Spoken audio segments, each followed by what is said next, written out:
All right, so it is 9:30, and I'm heading back out. So my father's cardiology appointment this morning was for 9 o'clock. And for some reason, I had written down 8. I put 8 in my phone calendar. I put 8:30 on a note in the kitchen. And then I got a text, of course, confirmation of the appointment that said 9, but asked us to be there at 8:45. I thought, all right. So it's always a hard number for me to decide how many minutes do we need to get ready. Because I want to clean him up. I don't want him stinking or wearing dirty, stinky clothing. And I need to kind of do a little mental reset when I have to do some of those crevice cleanings, shall we call them.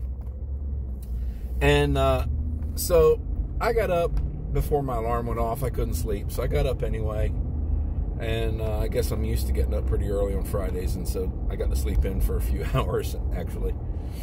Got him up and stirring around and got him to do his mouthwash and gave him some gum to help his stank-ass breath because he won't brush his teeth. I should say he won't brush his tooth. I'm not sure how many he even has. And then we were kind of ready, and I was not wanting to like hurry right out the door, and so I told him to go sit down in his chair, and finished getting ready to go. I was ready to go. I don't know what I was thinking I was going to do that he would give me time to get ready. Anyway, at some point, I think maybe like 8:15, 8:20, something like that, we decided to leave the house. Now, I don't know about parking there. I mean, I've been there before. It's just I know that parking lot sucks. It's tight, and there aren't that many handicap spots, and he's using a walker. And the door we needed to go in doesn't have much of a pickup drop-off area. So that's an unknown variable. I don't know how long that might take. Well, fortunately, it didn't take terribly long, but their parking spaces are really, really too small.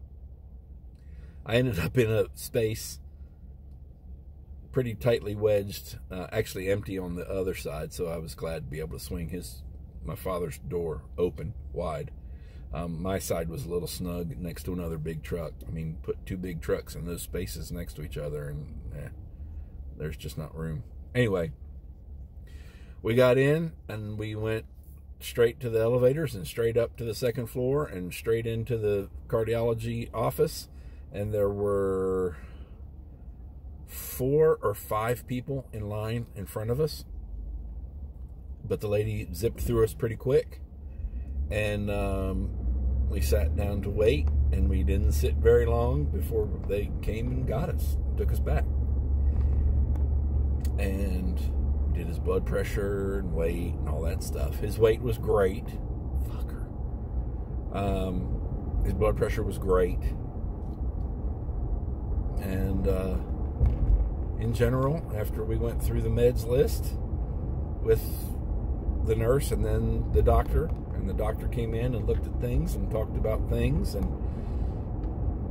I'm more convinced, or as convinced as ever, that my father will outlive me. So, still, I left the house without a watch. I still didn't put a watch on. Damn, I hate not having a watch on. Anyway, so I left the house without a watch. I really wasn't paying much attention to what time it was. And got my phone out as we were leaving to schedule his 4-month follow-up, which they couldn't schedule. So they can't go 4 months in advance to schedule an appointment. Well, then don't tell your doctors to do that. Anyway, so I didn't even really look at my phone to see what time it was or to schedule the appointment. So I stuck my phone back in my pocket, and then as we were getting off the elevator, I thought, wait a minute, what time is it? 9:05. His appointment was at 9 o'clock. We walked out the door at 9:05, so that was pretty slick. I did notice the nurse, which was nice of this gentleman to do. He thanked us for coming early. And so, had I known how early we were, I might have thanked him for taking us back early and getting us out early. And I actually offered to my father I said, why don't we go home? Because really, 9 o'clock, he's usually still in bed for at least another hour, maybe more, sometimes 2 or 3 hours. And I knew he was tired. He told me he was, in fact, his quote was, I wasn't done sleeping. Okay, I get it. I really wasn't either, but actually I guess I was, but whatever. So I said, why don't we go home? You get back in bed. I didn't tell him, but I was going to go ahead and eat my breakfast. And then I was going to go run some errands. I said, I've got some Friday morning errands I need to do. You lay back down. When I get home, we'll do breakfast and coffee and all that. He said, okay. And then as we were leaving, keeping in mind the hospital is only about just over a mile from the house, so we didn't have to go far. He said, Chrissy, I'm not going to lay back down. I'll go with you for your... No, he said, I'll go with you for your errands. I said, well, that's great, except I can't go yet because one of my errands is the chiropractor and they don't open till 10. That was I wasn't really doing it on purpose, but it was nice that I had that reason to keep him from going with me on my errands.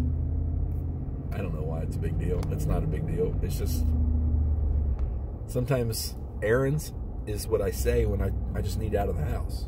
I just need Walt free time. And yeah, so that's that.